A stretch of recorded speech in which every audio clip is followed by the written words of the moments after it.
الحمد لله رب العالمين، أشهد أن لا إله إلا الله وحده لا شريك له، وأشهد أن سيدنا ومولانا محمدا عبده ورسوله. أما بعد، فأعوذ بالله من الشيطان الرجيم. بسم الله الرحمن الرحيم. ولو أنهم آمنوا واتقوا لمثوبة من عند الله خير لو كانوا يعلمون. يا أيها الذين آمنوا لا تقولوا راعنا وقولوا انظرنا واسمعوا وللكافرين عذاب أليم. ما يود الذين كفروا من أهل الكتاب ولا المشركين أن ينزل عليكم من خير من ربكم، والله يختص برحمته من يشاء، والله ذو الفضل العظيم۔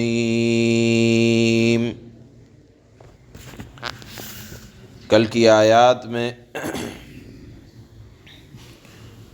جادو کو ایک خراب عمل اللہ نے بیان فرمایا، اور فرمایا کہ اس کے بعض چیزیں تو آدمی کو کفر تک لے جاتی ہیں، لہذا اس سے بہتر یہ ہے کہ اگر آدمی چاہتا ہے کہ اس کی اللہ اور اللہ کے رسول اور دنیا میں مقبولیت ہو، اگر کچھ چاہتا ہے اس سلسلے میں، تو اپنے ایمان میں ترقی کرے، اور اس کا درجہ یہ ہے کہ آدمی تقوی اختیار کرے۔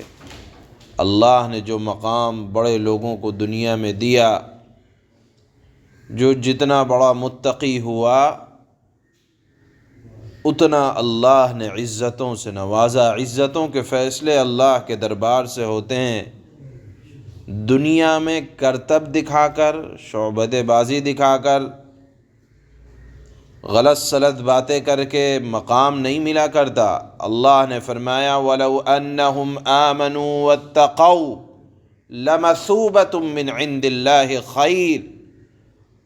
اگر یہ لوگ چاہتے ہیں کہ دنیا میں عزت کی نگاہ سے دیکھے جائیں، تو جادو وادو سے بہتر یہ ہے کہ اللہ پر ایمان لائیں، واتقوا، اور تقوی اختیار کریں، لمثوبۃ من عند اللہ، یہ ثواب کے اعتبار سے اللہ کے نزدیک بہتر ہے ان گندے کاموں سے جس کو یہ سیکھنے کی طرف لگے ہوئے ہیں۔ ہم نے سنا بھی ہے، دیکھا بھی ہے، اللہ والوں کے ہاتھوں پر اللہ بعض ایسی کرامتیں ظاہر کر دیا کرتے ہیں جہاں تک جادوگروں کی رسائی بھی نہیں ہوتی۔ اللہ نے اسی بات کو فرمایا بہت بہتر ہے تقوی اختیار کرنا ان گندی چیزوں کے سیکھنے سے، لو کانوا یعلمون، اگر یہ لوگ اس بات کو سمجھ سکیں۔ سمجھ کا فرق ہے۔ گندے طریقے سے عزت کمانے والوں کو اللہ نے بڑے اچھے انداز سے اس آیت میں سمجھایا، اور پھر اس کے بعد ایک مضمون اللہ نے بیان فرمایا ان یہودیوں کی شرارت کے سلسلے میں، اور یہ قرآن کریم کے 88 مقامات میں سے پہلا مقام ہے جہاں اللہ نے امت محمدیہ کو اور ایمان والوں کو خطاب کر کے ارشاد فرمایا۔ اللہ نے 88 مرتبہ قرآن میں لفظ یا ایھا الذین آمنوا استعمال کیا، اے وہ لوگو جو ایمان لائے۔ یہ بڑا شرف کا موقع ہے۔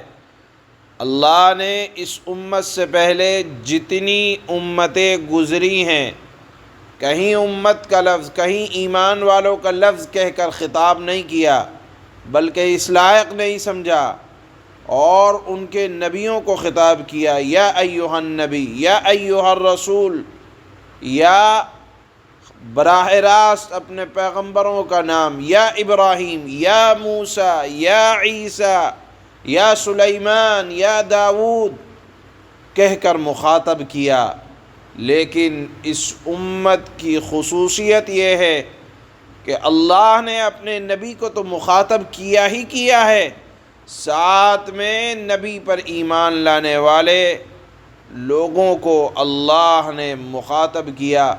یہ ایسا ہی ہے جیسے مثال کے طور پر آپ اپنے عزیز کو اس کے نام کے بجائے بلکہ اپنی قرابت کا، رشتہ داری کا، اپنے تعلق کا اظہار کر کے مخاطب فرمائیں۔ مثال کے طور پر آپ اپنے بیٹے کو نام لینے کے بجائے یہ کہیں یہ تو میرے جگر کا ٹکڑا ہے، یہ تو میرا عزیز ہے، میرا قریب ہے، تو اس سے محبت کا ایک الگ انوکھا انداز محسوس ہوتا ہے۔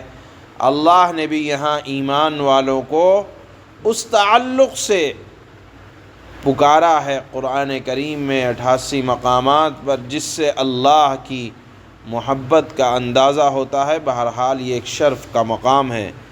کیا کہا یہاں آیت میں اللہ نے؟ دراصل اس کا ایک واقعہ ہے۔ واقعہ یہ ہے کہ یہودی لوگ، ان کے دلوں میں چونکہ نفرت اس معنی کرتی کہ وہ یہ چاہتے تھے کہ نبوت ہمارے خاندان میں ملے، ہمارے جس طرح سے بنو اسحاق کے اندر نبوت چلی آ رہی ہے انہی میں سے ہونی چاہیے تھی، یہ بنو اسماعیل میں نبوت مل گئی، لہذا کہیں نہ کہیں وہ اپنی نفرت کا اظہار کیا کرتے تھے اللہ کے نبی سے، کوئی موقع مل جائے۔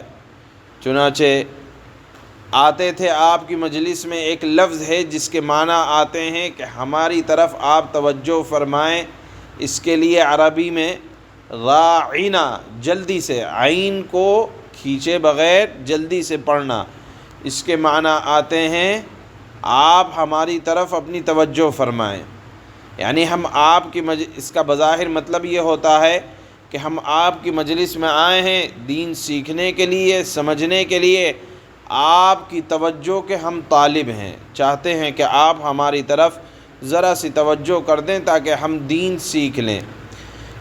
اس معنی کے لحاظ سے اس کا معنی تو بہت اچھا ہے، لیکن اگر اسی لفظ کو ذرا بگاڑ کر راعنا کے بجائے کہہ دیں راعینا، یعنی عین کو کھینچ دیں، تو اس کے معنی عبرانی زبان کے اندر ایک تو گالی کے ہوتے ہیں، دوسرے لفظ عربی کے اندر راعی اس کے معنی آتے ہیں چرواہا، اور اگر اسی کو اس طرح کہیں راعینا تو اس کا مطلب یہ ہوگا کہ اے ہمارے چرواہے، گویا کہ اللہ کے نبی صلی اللہ علیہ وسلم کو مخاطب کرنے میں العیاذ باللہ ثم العیاذ باللہ غلط الفاظ کا استعمال، اور اس سے مراد یہ ہوتا تھا کہ دل کے اندر جو حسد ہے، جو کینہ ہے، جو کپٹ ہے، اس کو ذرا تسلی مل جائے کہ ہم نے اپنے گمان کے مطابق رسول اللہ صلی اللہ علیہ وسلم کی شان اقدس میں گستاخی کر دی۔ یہ یہودی چاہتے تھے، اور یہ لفظ کو ذرا توڑ مروڑ کر استعمال کرتے تھے۔ بیچارے مسلمان بھولے بھالے ان یہودیوں کو دیکھ کر کہ اس کے معنی تو بہت اچھے ہیں کہ ہمیں اللہ کے نبی کی توجہ چاہیے، استعمال کرنے لگے۔ اللہ نے اپنے حبیب کی توہین کو کسی حالت میں بھی برداشت نہیں کیا۔ آپ دیکھیں اللہ کے جلال کو، اللہ نے فرمایا کوئی بھی اب اس لفظ کا استعمال نہیں کرے گا، راعنا میرے حبیب کی مجلس میں نہیں کہا جائے گا، اور کیا کہو گے؟ انظرنا، ہماری طرف دیکھیں، راعنا کے بجائے لفظ استعمال کرو انظرنا، اور کہو اے نبی ہماری طرف دیکھیں، اور کہو واسمعوا، اور سنو۔ جب نبی کوئی بات ارشاد فرمائیں تو غور سے، توجہ سے سنو، یعنی تم کو سوال کرنے کی اگر طلب ہے تو سوال کرنے کے بعد یہ نہیں کہ آپ جو فرما رہے ہیں ادھر ادھر دیکھ رہے ہیں، توجہ سے نہیں سن رہے ہیں، یعنی اللہ کی بات اور اللہ کے رسول کی بات کو توجہ سے سننے کا حکم ہے۔ اس کے بعد اللہ نے فرمایا کہ جو غلط الفاظ استعمال کرے گا یا دلوں میں چھپے ہوئے کینہ اور کپٹ کی وجہ سے دشمنی رکھے گا، نبی کی شان میں گستاخی کرے گا، بے ادبی کرے گا، یہ آیت عظمت رسول صلی اللہ علیہ وسلم پر بھی دلالت کرتی ہے۔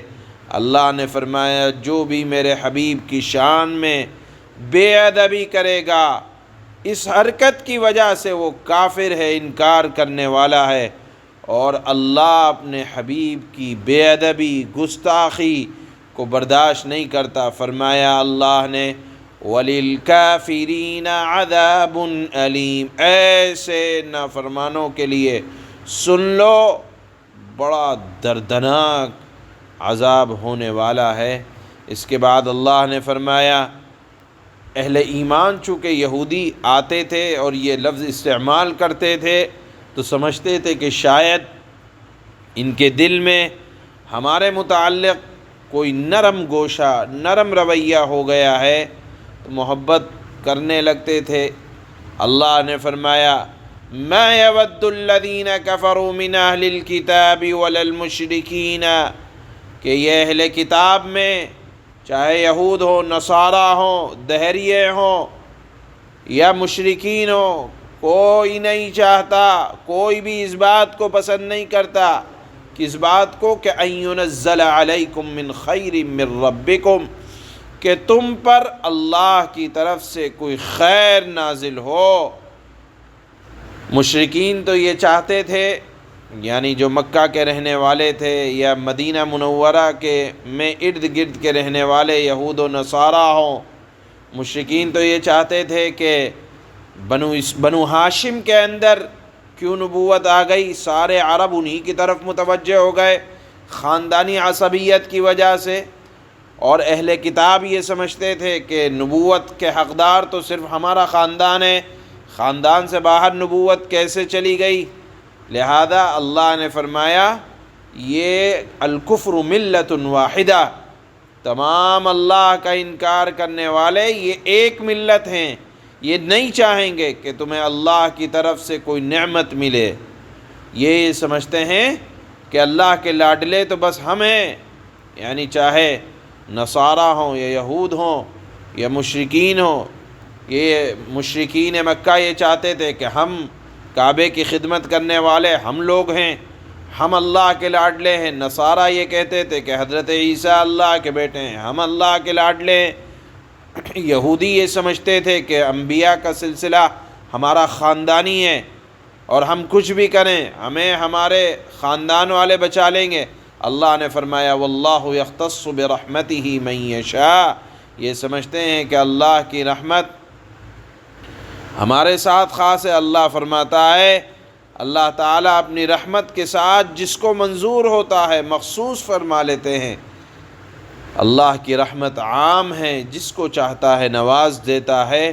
واللہ ذو الفضل العظیم، اور اللہ تعالیٰ بڑے فضل والے ہیں۔ ان آیات میں اللہ نے اپنے نبی کی شان کو بھی بیان فرمایا، اور ساتھ میں یہ بھی بیان فرما دیا کہ دیکھو خیر کی امید صرف اللہ کی ذات سے رکھنا، یہود و نصارہ سے یا مشرکین سے تم یہ سمجھو کہ تمہیں خیر پہنچ جائے گی، ایسا نہیں ہونے والا۔ وہ اللہ کی طرف سے جو تمہیں خیر آنے والی بھی ہے وہ چاہتے ہیں کہ وہ رک جائے۔ اس مضمون کو اللہ نے آج کی تلاوت کی جانے والی تیسری آیت میں بیان فرمایا۔ پہلی آیت کا مضمون یہی ہے کہ دیکھو عزت چاہتے ہو تو ایمان اور تقوی میں بلندی حاصل کرو۔ ان جادو وادوؤں کی وجہ سے ایمان میں ترقی نہیں ملا کرتی، عزتوں کے فیصلے نہیں ہوا کرتے، عزتوں کے فیصلے تقوی حاصل کرنے سے ہوتے ہیں۔ اللہ فرماتے ہیں وَلَوْ أَنَّهُمْ آمَنُوا وَاتَّقَوْا لَمَثُوبَةٌ مِّنْ عِندِ اللَّهِ خَيْرٌ لو كانوا يعلمون۔ اس جادو سیکھنے کے برعکس اگر وہ ایمان اور تقوی اختیار کرتے، یعنی شہر بابل کے رہنے والے لوگ، تو اللہ کے پاس سے ملنے والا ثواب یقیناً کہیں زیادہ بہتر ہوتا، دنیا کے لحاظ سے بھی اور آخرت کے لحاظ سے بھی۔ کاش کہ ان کو اس بات کا بھی حقیقی علم ہوتا۔ یا ایہا الذین آمنوا لا تقولوا راعنا وقولوا انظرنا واسمعوا وللکافرین عذاب علیم۔ اے ایمان والو، رسول اللہ صلی اللہ علیہ وسلم سے مخاطب ہو کر راعنا نہ کہا کرو اور انظرنا ہماری طرف دیکھیں یہ کہہ دیا کرو۔ لفظ انظرنا کا استعمال کیا کرو، اور جب وہ کچھ کہیں تو اسمعوا غور سے سنو۔ وَلِلْكَافِرِينَ عَذَابٌ أَلِيمٌ، اور کافروں کے لیے دردناک عذاب ہے۔ مَا يَوَدُّ الَّذِينَ كَفَرُوا مِنْ أَهْلِ الْكِتَابِ وَلَا الْمُشْرِكِينَ أَنْ يُنَزَّلَ عَلَيْكُمْ مِنْ خَيْرٍ مِّنْ رَبِّكُمْ وَاللَّهُ يَخْتَصُّ بِرَحْمَتِهِ مَنْ يَشَاءُ وَاللَّهُ ذُو الْفَضْلِ الْعَظِيمِ۔ اللہ کا انکار کرنے والے ظالم کافر لوگ، خواہ اہل کتاب میں سے ہوں یا مشرکین میں سے ہوں، یہ پسند نہیں کرتے کہ تمہارے پروردگار کی طرف سے تمہیں کوئی بھلائی تم پر نازل ہو، حالانکہ اللہ جس کو چاہتا ہے اپنی رحمت کے لیے مخصوص فرما لیتا ہے، اور اللہ فضل عظیم کا مالک ہے۔ سبحان اللہ، سبحان اللہ۔